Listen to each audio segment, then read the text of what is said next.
Capricorn, Capricorn rising. How you doing, Capricorn? This is your reading for the Virgo full moon that will happen to be a total lunar eclipse. It happened on the 13th or 14th of March, depending on what part of the planet you're from. I apologize for the delay in getting this transit series out. My life right now is being bombarded in every direction, so I didn't quite have the time, but I work with 6-month cycles just in general for lunations, and obviously eclipse energy is a lot bigger than that. So what comes through in this reading is going to serve you over the next 6 months. Hello and welcome. My name's Chloe. I work with card divination, astrology, and as you just heard, and as you can see, I channel multi-dimensional energies through my body, both in the form of physical and vocal light language. All of this brings in healing, attunement, and activation codes to the messages that are going to come through in this reading. We're also going to be pulling some cards on the Mercury retrograde that happened in nearly exactly 24 hours after the full moon. Mercury is the ruler of Virgo, so it's all very entwined, and that's happening in the sign of Aries and Pisces. We're going to be pulling some cards on that retrograde cycle. Now I read for the rising sign, so for those of you who do not have Capricorn in the first house, look to the house it does fall in your natal chart. Look to the themes of that house, and you want to apply those themes along with all the other meaning you've got going on in the sign of Capricorn to the messages that come through, because it will be as if that Capricorn energy has now energetically moved to the first house. So the astrology for the rising sign will always still link in. You've just got to add on your own natal chart meaning on top of it. For example, I've got Capricorn over in the 6th house, so I'd apply the themes of the 6th, and I've also got Neptune there, so I'd apply the meaning of Neptune combined with the 6th to the messages that come through in this reading. As always, take what resonates, leave what doesn't. So, before I crack on with the reading, there is a collective reading. That is always the first reading that goes out. And I've broken down the astrology of the exact moment of the full moon in a lot more detail. I'm predominantly focusing on houses in these readings. So if you want a deeper understanding of what this eclipse is all about, not only do I break down the astrology, I got so many channeled messages in the lead up to that moon. Not surprising, I've got a Virgo sun, and that all intertwined with the astrology as well as the collective tarot cards that I pulled for them. And the reason why I do the collective reading is so I can get in touch with what's the most integrated and expansive intention of the transit. And that acts as root energy that you can then apply to any nuance in your own life. So as I said, if you want a deeper understanding of this moon, pause this video, go watch that. Also, because it's involving the nodes, it's eclipses, there is a North node in Pisces, South node in Virgo, entire transit series. It's in its own playlist, it's easy to find. The information that came through in that transit is phenomenal. Like, if I don't say so myself, I've been applying all of it to my own life, and my own life is completely transforming. The axis of Pisces and Virgo is very powerful over the next year and a half, as is the Aries Pisces energy, and we've got all of that entwined here in this reading. So there were lots of core tips and helpful understanding of what's the vibe, how to work with it, and if you want a really sort of bigger picture, all-encompassing energy around this eclipse cycle, and obviously the North-South node are going to be hanging out in Virgo and Pisces for a while, go watch that bigger transit, because honestly the information that was given to me that I channeled was just mind-blowing. It was so powerful. Right, that's enough of that. What's going on with the reading? So we're going to get 3 cards for the moon. The first card is going to be what's been cleared out by this eclipse, right? What's been let go of, what's been released with that South node. The second card is going to be what's the activation that's come in after the release that you're then going to be working with over the next 6 months. And the third and final card is going to be it's going to be a little advice from source of what to embody to help facilitate the activation. We'll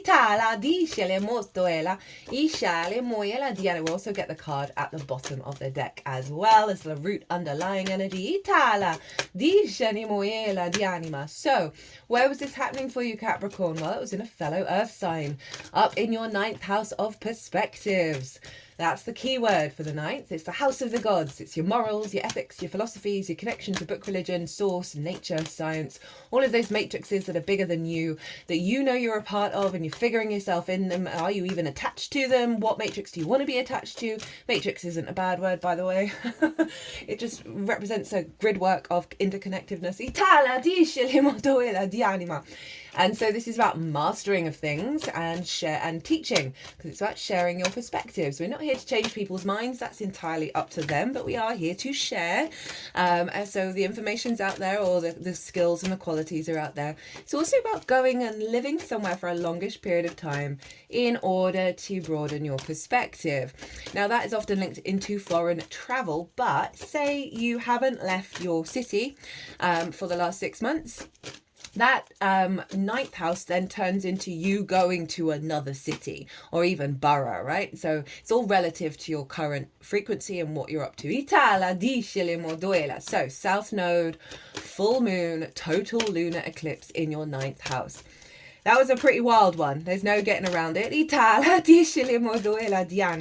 Particularly because Uranus was involved, which was making harmonious aspects in your 5th house of your creation energy.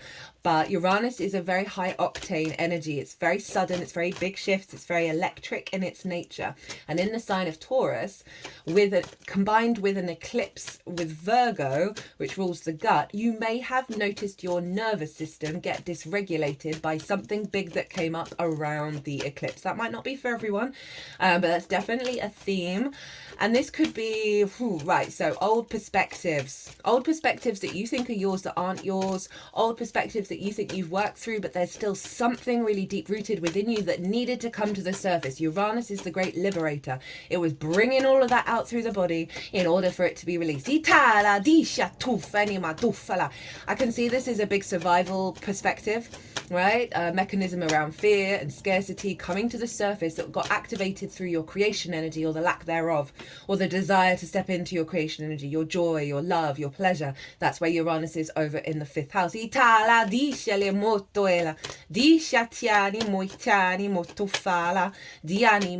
There may also have been because of the old, like it's an 18 to 19 year cycle since the nodes have been in these exact positions. So with the eclipses, they are always bringing up some hardcore stuff. I mean, it's not all the time, but it's predominant energy, especially with the South Node, because it's releasing a lot of stuff.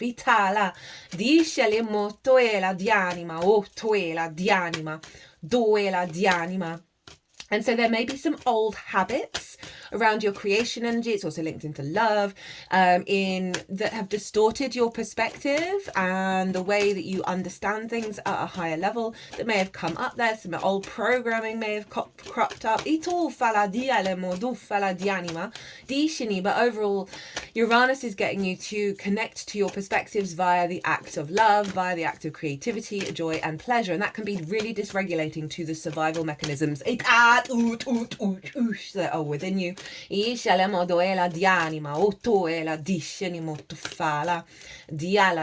So old patterns, old perspectives that have blocked your capacity to manifest in this world, while also ushering in, these cards are being very specific, as well as ushering in a new alignment, right, of perceiving and facilitating those perspectives into the 3D. There may have been blocks cleared around being able to master things, around being able to bring your perspectives out into the world, through fear of them not being perfect. Now, the sun was blocking the moon, so there was a very powerful energy over in Pisces influencing what was going on with this full moon. And Pisces for you is in your 3rd house, the house of the goddess, right? This is your day-to-day, your environment, your local community. Dice tu fala di anima. The things you do on the day-to-day basis, the washing up, the walk to the shop, or going about your local community. Tu e la di animo, tu fala di anima. Dishenia, it's the lens in which you communicate through, as well as schools, because it's linked into learning things for the first time, as well as siblings. Itala dishele molto fiela. So the sun was really drawing focus during that full moon, right? There may have been an awareness of how your old perspectives don't bring you meaning in the day-to-day. You may have found yourself embodying those old perspectives in your day-to-day, whether it's the sort of the scarcity mindset, the restrictions, the limitations of the denser frequencies that may have shown up during the eclipse in order to be released. You may have just found with that sun energy of, okay, this wants to come through. It might not be for everyone. But you just got a lot more going on in your day-to-day with your local community. What's going on with these cards? Itala dicele motoela di anima. Not happened for any other reading, Capricorn. Itala dicele motoela di shinima. I can't place my finger on why. Toela di shinimoyala. Dianyana moyala diani moyala di shinima. They don't work around the solar plexus, right? That's going out in the world.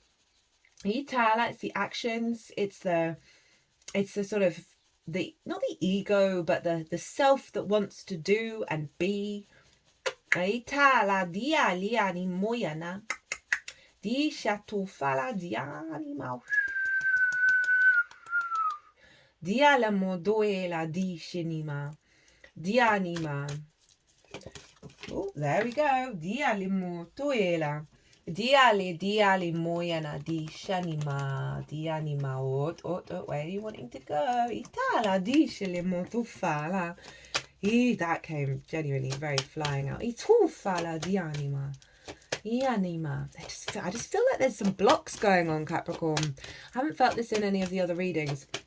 It's not surprising because of Saturn, let's be real, who was conjunct the sun. It may be highlighting that for you guys, there's just been a bit more of the restriction and the limitations that's going on in your life right now. Itala di motoela, but I want you to trust them. Right, it's sort of stepping up to your day-to-day, getting you out of your head, of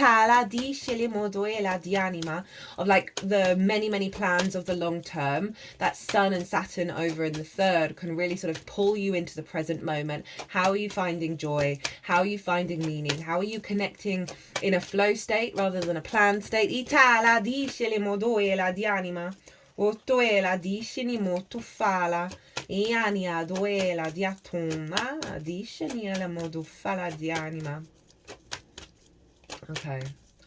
Amituenia di shiniela motufala. So with that sun being over in the third, it was really highlighting on what kind of environment and reality you want to step into. It's the dream state, right? The dream space. Ituina moduela di anima. And there may have just, you know, not being able to share your perspectives. There may have been blocks around being able to share, being able to communicate that have come to the surface in order to be dissolved. So you step into your power and your true flow state in the way that you communicate. Because that fear mindset has been released. That's allowing you to lean more into the magic, lean more into the love of Pisces. And as I said, Uranus was over in the 5th house of your creation energy. So there may have been certain blocks around you being able to access that. That may just have you feeling a bit stumped at the moment. Because Shilima Diani Moyana Itala Diani Mautoela Di Shinimotoela Diani Moyana Di tu fala, di shenia tu fala, di anima. That it's just taking a little more time to unfold in regards to you bringing that joy, that pleasure from the 5th where Uranus is into how you feel about your life. It's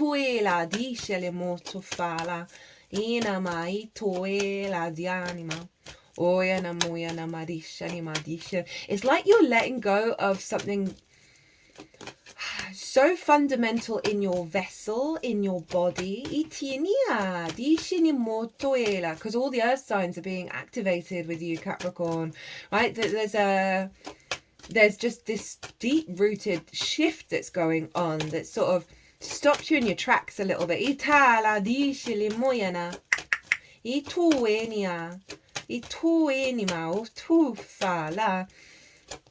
And you're just letting it settle. I just feel very rooted to the ground right now. Right,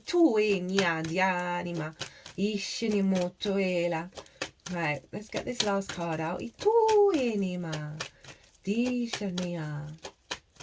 But it's really setting up this sort of capacity in your day-to-day to observe the magic around you. And it's like rather than externalizing to the bigger picture, you're pulling back into, okay, what brings you joy? What forms your perspective in the small spaces? As I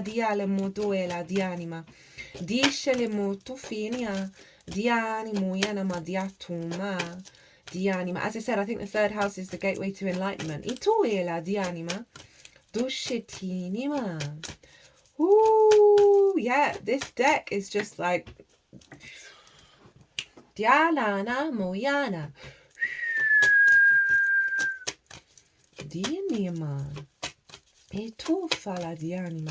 It's like you feel like you've got to work really hard at something.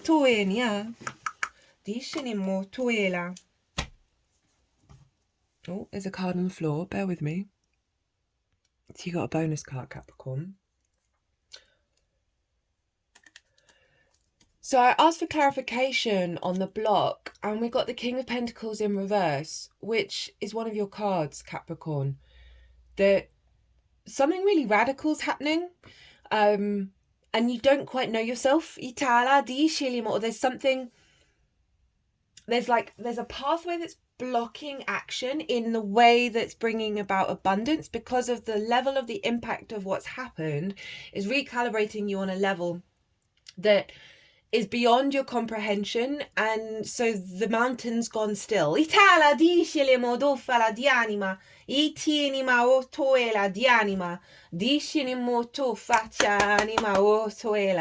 know if this makes sense to you, Capricorn.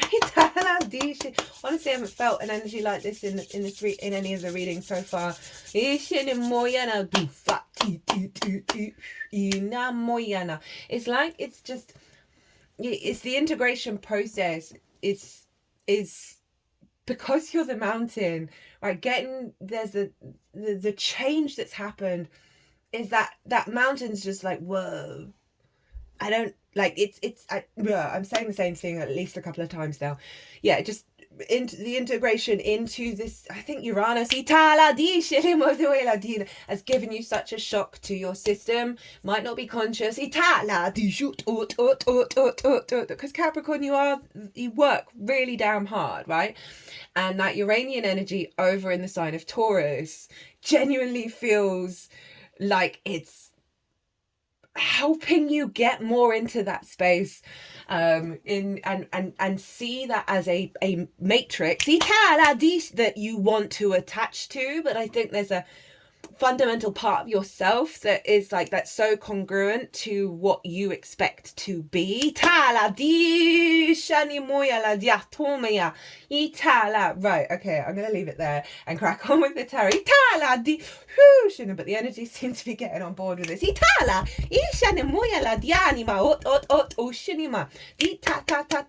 Right, okay, so what's being cleared out? What's been cleared out with this eclipse? And that doesn't mean it's not going to still linger a little bit, because often we get threads of it that come to the surface that are being released. But overall, this is a cycle that you have closed out with that eclipse. We have the star in reverse.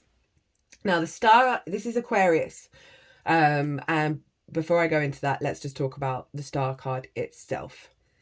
Of you not seeing your star energy, right? And this kind of ties in with the playfulness rather than the density of do the work, got the long-term plan, gonna go for the goal.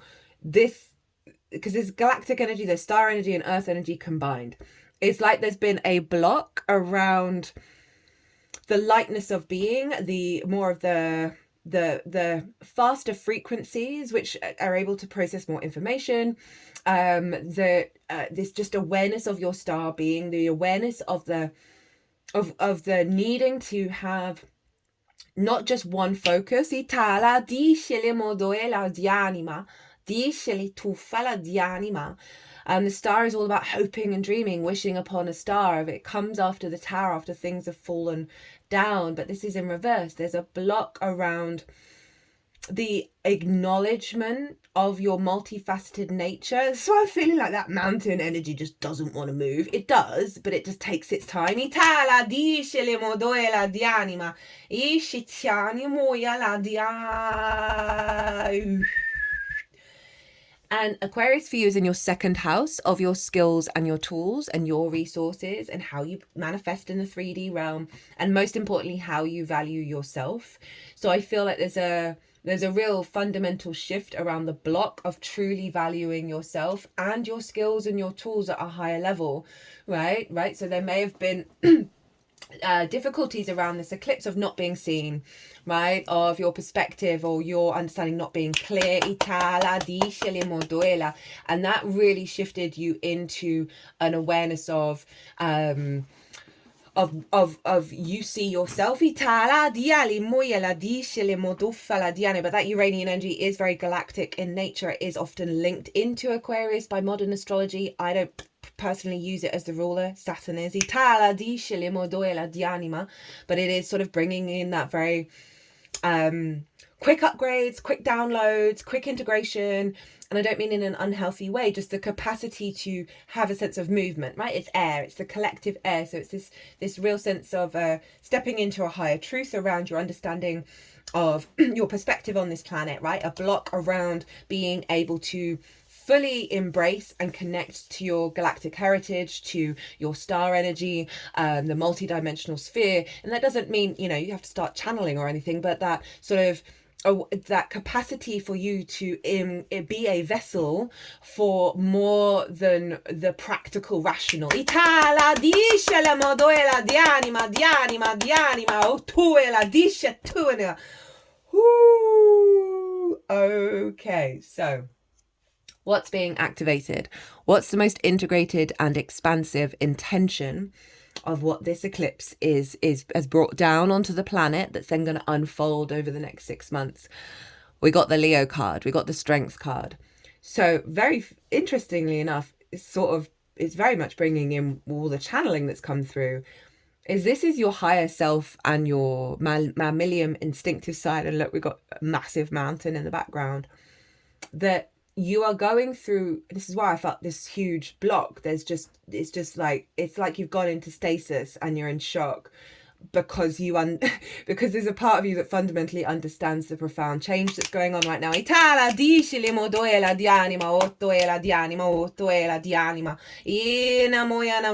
not bad. It's not bad. It's just like, whoa. Because this is all about the integration of all of that. This is about that high multidimensional energy coming together, and they're being vulnerable with each other, which means this isn't you being on the defensive. This isn't you shaming any part of yourself. But if you think that this is perspective, this is how you see yourself, how you see the world, how you see the universe. It's coming into a deeper alignment. And Leo rules the heart. So it's coming from a heart space, and this courage and this strength to be in this incarnation and have the energy to bring this loving energy, this cooperative, collaborative energy together. And you've got Leo initially in your 8th house of relationship dynamics. So there is an evolution of the relationship dynamics that you have with the outside world that's elevating your perspective. It's sort of taking you into a more integrated and expansive state that's allowing you to operate from the heart, but also from that higher self and the 3D form. And with that star card being in reverse, of that clearing out of that block of being able to integrate that and do the deep healing work that might require, Strength card has come in and said, look, you've got this, and the alignment is coming. This is what's going on. And there's a real power behind that, because you're letting go of a defense mechanism and you're operating more from love and kindness and love with how you understand yourself, how you understand the world. And it's getting rid of the battle.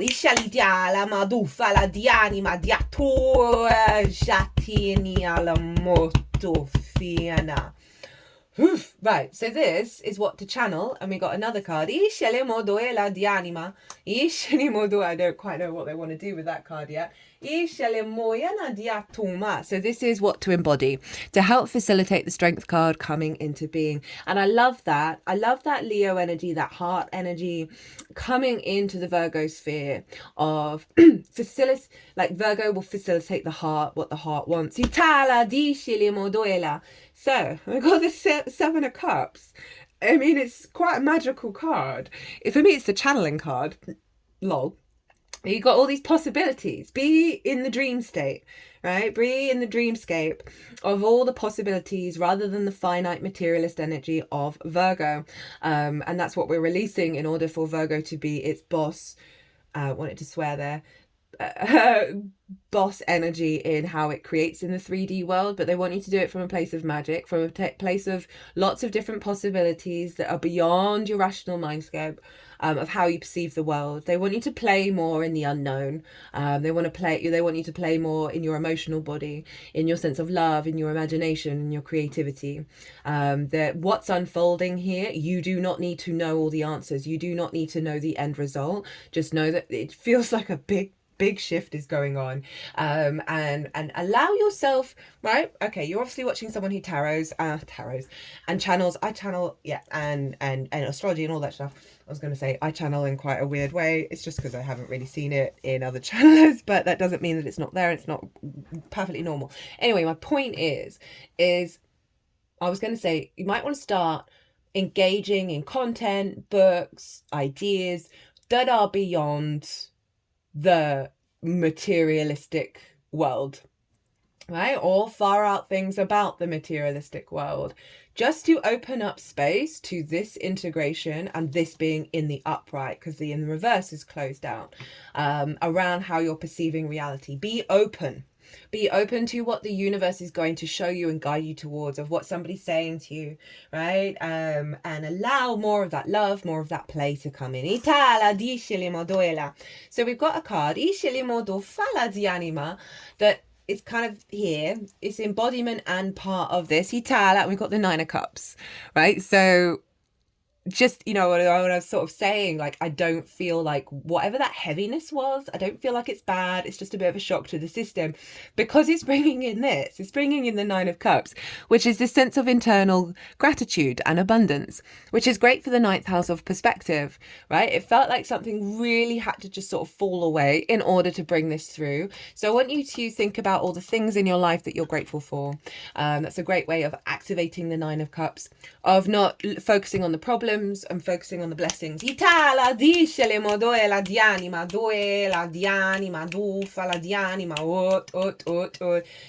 if you think about it, Capricorn, you having Virgo in the ninth house means that the work that you do is serving the collective perspective that Virgo holds, which can focus on the problems, it can focus on perfectionism, it can focus on what it's observed in the finite materialist world is always going to show up, right? Rather than allowing space for the magic. So this is a very powerful energy right here, Capricorn. And okay, let's go on to the Mercury retrograde. So I'm going to get two cards from this deck for the Aries section of the retrograde cycle. Two cards from here for the Pisces, which are going to focus mostly on the imagery on this one, and then two oracle decks at the end of the reading that are going to sort of be advice for the whole thing. So, Aries, in your sixth house of work, how you work, physical health, routines. No, not the sixth. Sorry, fourth house. Why was I thinking about Scorpio? Itala di shalamo toela.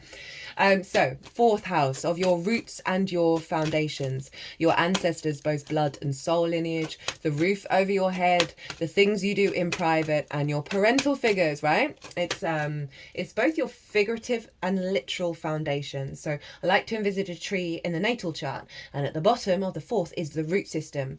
Now, we need a healthy root system in order for our tree to grow, i.e. we need strong foundations to be able to build on. So I think I mentioned it already at the beginning, but I'm going to repeat myself. I'm not doing a Mercury retrograde transit. There's a Venus retrograde series that's that is very similar because she's retrograding in Aries and Pisces at similar degrees. Venus was conjunct Mercury at the time Mercury went retrograde, so that all that energy is infused into Mercury. But I talk about the themes of Aries and Pisces and the houses in that all 12 sign series. So you might want to go watch that before finishing off here. And that Venus energy is going to be relevant. I also talk about retrogrades. So Mercury for me is information and information transfer, and everything in the universe is information that's talking to each other. And so Mercury is everywhere at all times. So it's how we perceive, right? Whether that's we're perceiving a illusion or a reality, what we're drawn to. Are we drawn to certain clues and synchronicities and frequencies that facilitate illusions that we have or trauma responses, or are we drawn towards more of the integrated frequency, right? Mercury's going to be helping work with that, as well as the information that we're drawn to, what we want to communicate, how we process things. And so it's retrograde in your fourth. So there's a reassessment around your perception of safety and security, your connection to your ancestors and parental figures.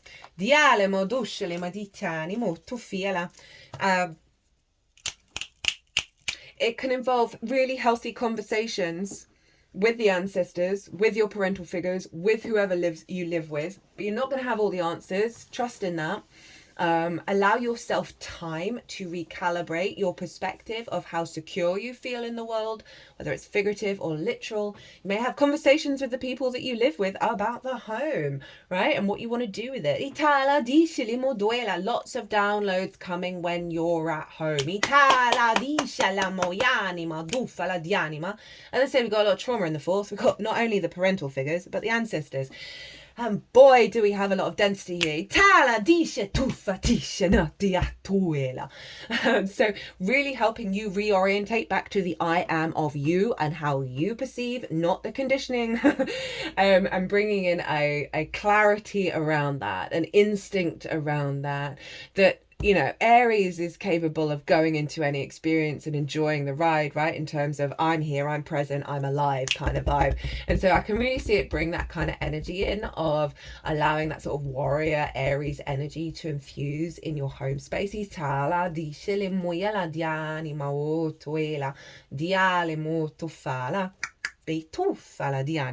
How you talk to your root system. As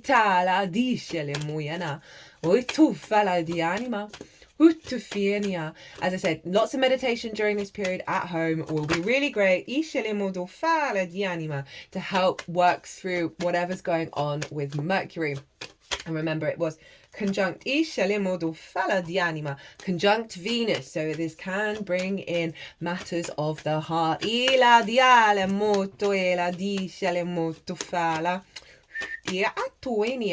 Now Mercury's going to move into Pisces. Oh, there we go. Okay, they didn't want that one. In your third house, which we've talked about quite a lot. So this is, again, more downloads because it's the house of communication. A reassessment of what the truth is of your foundational space. It's going to help you recalibrate how you find meaning in the day-to-day, how you connect with others. If you're working from home, if you want to do a creative project or any kind of project, I think retrogrades are fantastic for that. As long as you're aware, you're not going to have all the answers until the end of the retrograde, right? So you're going to be working and bringing depth and nuance to something that you may figure out at home, get the brainstorms put into practice in the day-to-day, and then bring it back into the home, right? healthy conversations with the people that you live with, potentially being burst out of old patterns that have bubbled to the surface.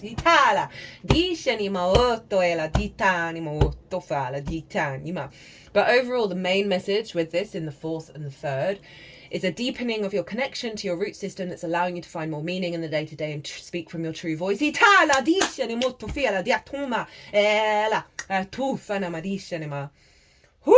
Right, I'm going to leave it there. Let's get into the tarot.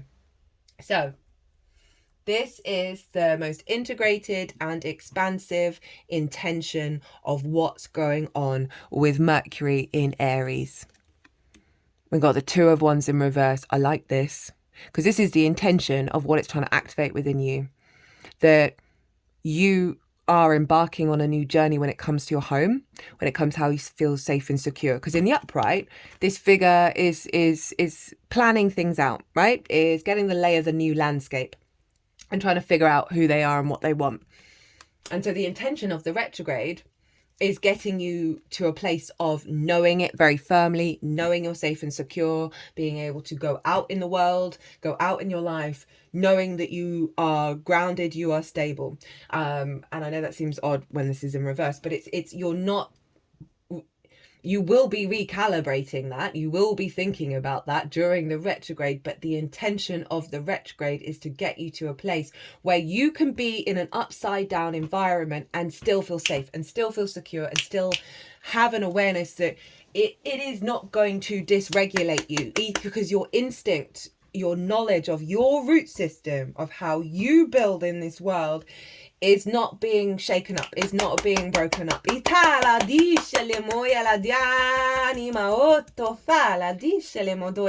Because this is a pause card. And so the intention is that you are no longer in pause and doubting whether you are stable in your root system.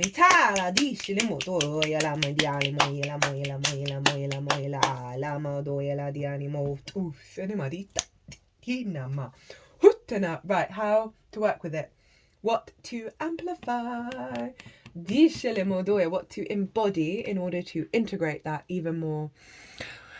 8 of Swords. Hello, Jupiter and Gemini.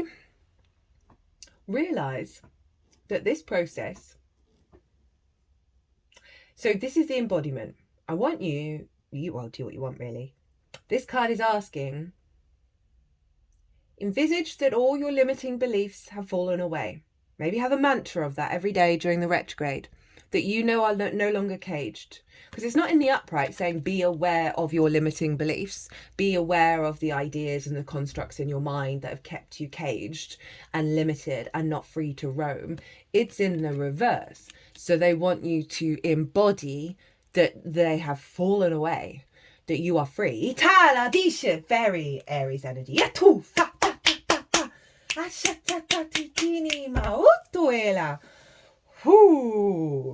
So, I mean, I'm going to apply this to myself because I think that's cool. This is cool energy to the way that I work.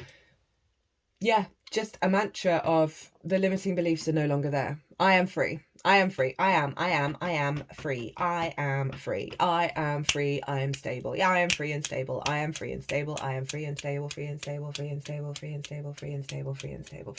Free and stable. Free and stable. Free and stable. Free and stable. Free and stable. Free and stable. Right, what's at the bottom of the deck? Nice, you got a bit of the channeled free singing. Oh, yes to this card being at the bottom of the deck for the 4th house. Yes. 4 of Pentacles. I love the 4 of Pentacles. This is you in your frequency, not being distorted by the outside world, hardcore protection, you in your sovereign energy of you creating from a place of stability. You creating from a place of stability.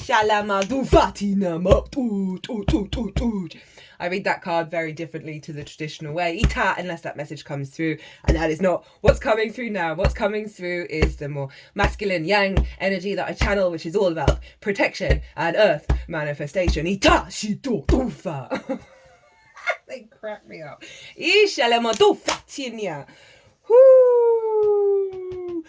Energy is very different. Energy does not feel blocked. Okay.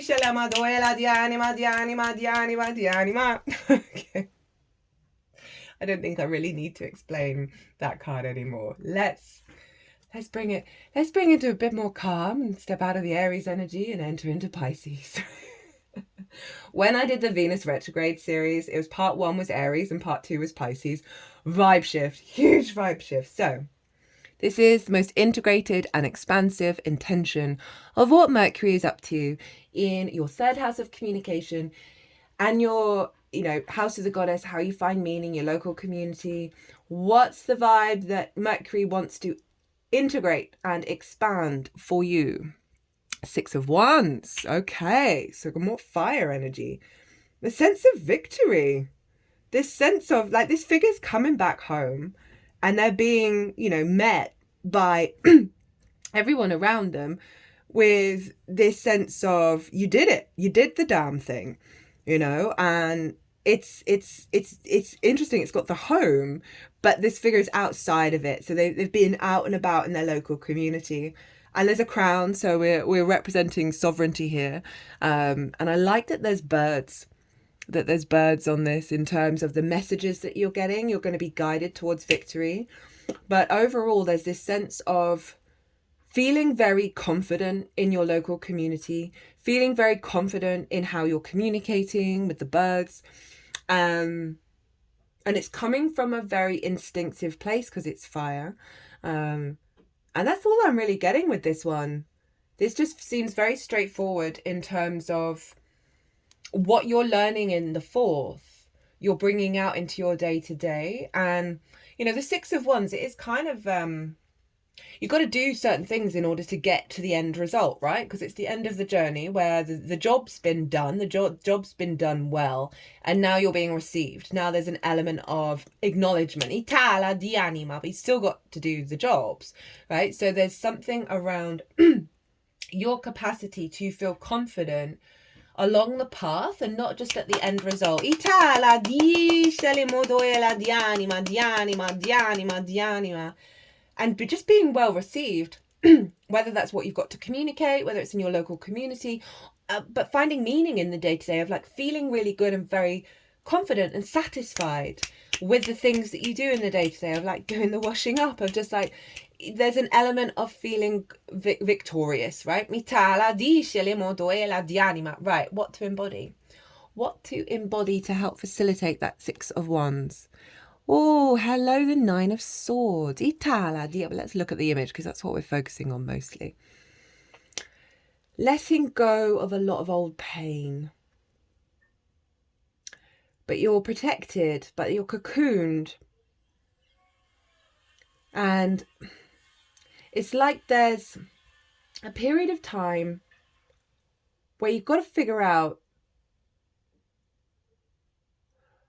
how you're perceiving your environment, right? Because they can't see, well, we can't really see fully, but it doesn't look like they can see the landscape that they're in. And they're wanting you to put an awareness to this, that all is not what it seems. Because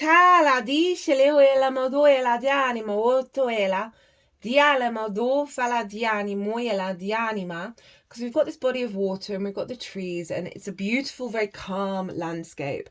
And this figure is, it's a two-pronged thing of, I feel like you're being cocooned at the moment to go through this process of realizing that your reality is shifting, but you kind of need to consciously be in awareness of the limitation in which you're perceiving reality, the limitation in which you're communicating internally and externally. 9 of Swords, typically that's about fear, worry, regret about the past, or worry of freaking out about the future. It's anxiety, it's cortisol. It's not a great card.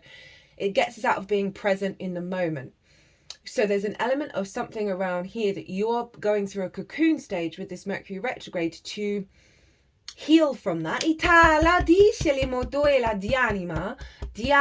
But they want you to focus on that there is something blocking. There is something blocking that Mercury's going to help you work through. But the more that you're aware of not everything I see, not everything that's going on, not every way I'm thinking is reality. And the more you sort of go into, there's so much stuff in that collective reading that will really link into this. That you sort of pull back all those layers, pull back those strands of hair, right, until finally you can see. And you might want to do a meditation with that and visualize that, of being able to see clearly.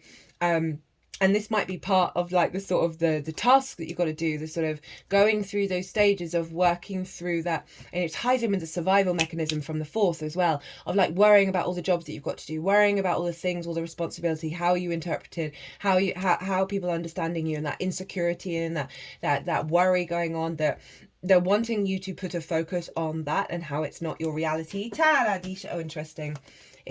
This card just fell off from the top of the deck. We've got the Lovers, and so this is something around wanting you to fall in love with your life again.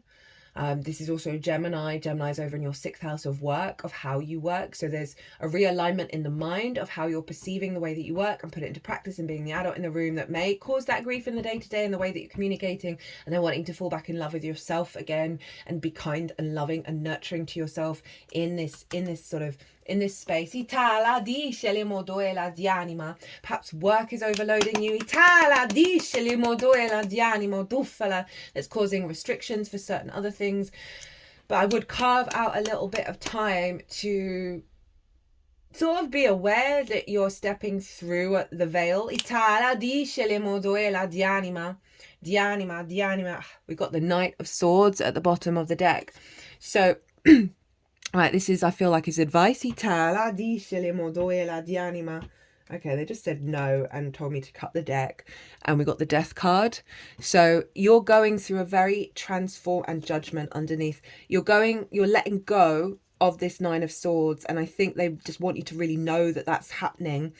And there may be part of it of embodying the pain of that, right, in order to release it. Because we've got the Death card. This is Scorpio. I did mention why did I reference Scorpio earlier, around your hopes and your dreams. So, but if in terms of just the Death card of really letting go of things that have had a very powerful hold over you, and authority over you, and leading to judgment, which is the Pluto in Aquarius, which is valuing yourself and the sense of ascension into the love of your life again. So,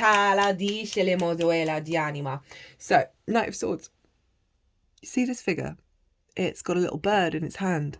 These are the messages, the downloads from Pisces, from your day-to-day. And they want you to follow that clarity. They want to follow the zing. And that may provide you with situations that bring up that 9 of Swords in order to be healed. Trust in it, as well as guide you away from it. And show you the other side.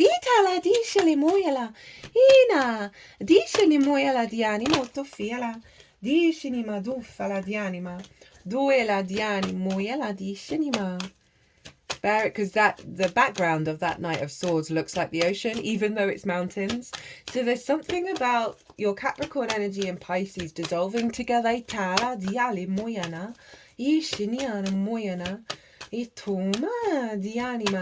you know, the Knight of Swords are ideas, messages, communications, but it's the embodiment of that. So I think you're going to get a lot of clues from Source, from the synchronicities that are going to help guide you through this, and trust in that. Like, you don't have to have all the answers. It doesn't have to always come from you. It can be just like, oh, I'm going this way now. And I feel that Knight of Swords, which is mutable energy, it's going to help shake out that 9 of Swords. But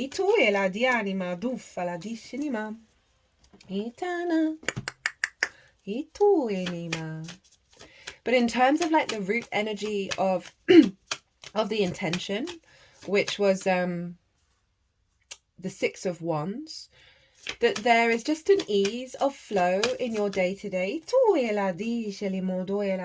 There's a clarity, right? There's a stronger connection to your awareness of the meaning in your life and how that is sort of helping you navigate. And it's like infused within you. You're taking it out on the road. Right. So, first card. Bishanama. We have Lake and Stillness. Who got this? I think it was Gemini, which is interesting because you got the Gemini card come up. So you might want to check this out. Check that out. The subdued pastels of the early morning light quietly announce that the night is over and the sun is rising. The lake itself hasn't awakened from its rest and remains still and undisturbed. It welcomes the coming day, ready to respond with grace and fluidity to whatever currents and movements appear in its belly or upon its skin.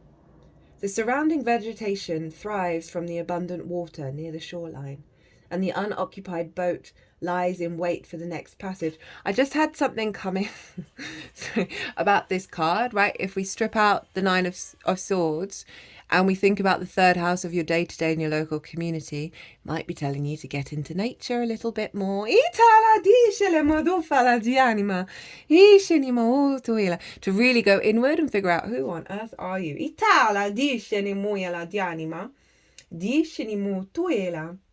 To whatever currents and movements appear on its belly or upon its skin. The surrounding vegetation thrives from the abundant water near the shoreline, and the unoccupied boat lies in wait for its next passenger. All is at rest in this scene. It's in the deep internal stillness that we find our being. Let's pray that. And come to know that we are intimately united with all of creation.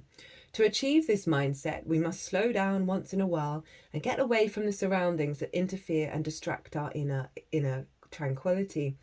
When we do so, this profound stillness is available at all times, regardless of the environment. We can express this sensation with steady, conscious breathing. We can simply pause for a few moments and be still. The tempo of life these days has sped up considerably, and there seems to be no end to this quickening pace. Immersed as we are in the technological whirlpool, there seems no escape. However, there is no need to be a prisoner to the hurry-up syndrome, nor is there a need to feel trapped by the awareness of the collective intensities that massive numbers of humans are experiencing days. That sums up the 3rd and the 9th. Of like the 9th, we can take on the big outside world picture and forget, okay, well, what is reality actually showing up for me? And we can lose a lot of our vibrancy by externalizing it in that way. And it's not a selfish thing to do that, because the more you cultivate your inner joy, the more that feeds into the collective. And when we feed into the grief and don't really do anything to facilitate changing that in the big outside world, you're just, in my opinion, you're just feeding it. Nor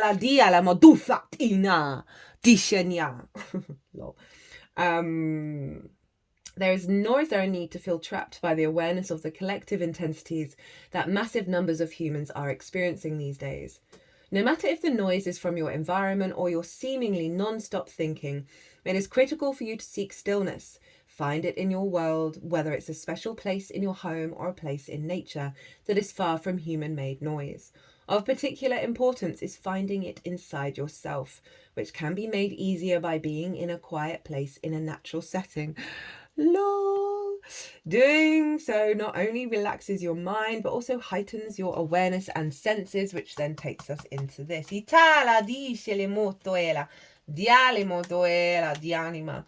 the stillness, through this, awaits this. Yana. Ooh, check you out. Sorry, I've just seen what the other card is. We've got some fire showing up. So we've got the water of Pisces, and now we've got the fire of the tiger. Lunar force, ease in darkness, feminine energy. The tiger hunts at night, at one with the silence, fearing nothing. This card reminds us to take in the wild darkness, to allow the lunar forces to soothe and heal our spirits. Sensuality, receptivity, and devotion are all heightened in the midnight hour. And the tiger takes advantage of these boons. Spend some time in silence this evening, drinking in the potent calm. There is nothing to fear in the stillness except the awakening of your own power. That ties into the energy at the beginning. That ties in. Wow.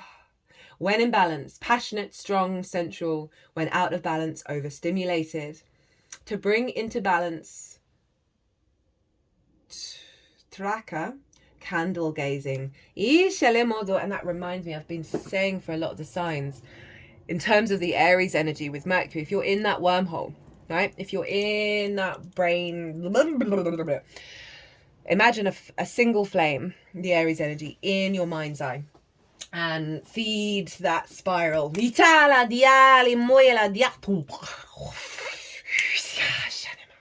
into that.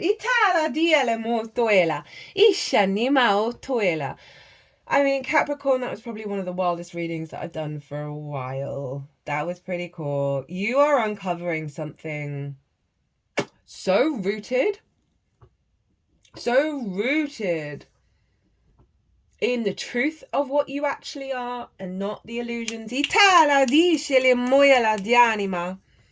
Trust the process, trust the process, trust the process. I kind of want to pull more cards, but I'm not going to, because that ending on that tiger card was just the one, because that was bringing all of the things together in every way. My loves, I hope you enjoyed this reading. I hope it resonated. It's an honor. It's been an honor and a privilege to read for you. If you'd like to leave me a comment, that always brings me so much joy. Hit that like button. If you want to go dive deeper into, I mean, what energy just came through, or the eclipse, or Mercury retrograde, or anything at all, my website is everywhere. If you want to pay by PayPal, email me directly. I'm changing my calendar booking modality soon, so it might also, that might not be around when you try and book, so just email me. Oh my loves, woo! I like the stillness. I like the stillness. I really do. I really do. Anyway, I'm gonna stop. Right, Capricorn, be good to yourselves, be good to those around you. Safe travels and be well until we meet again.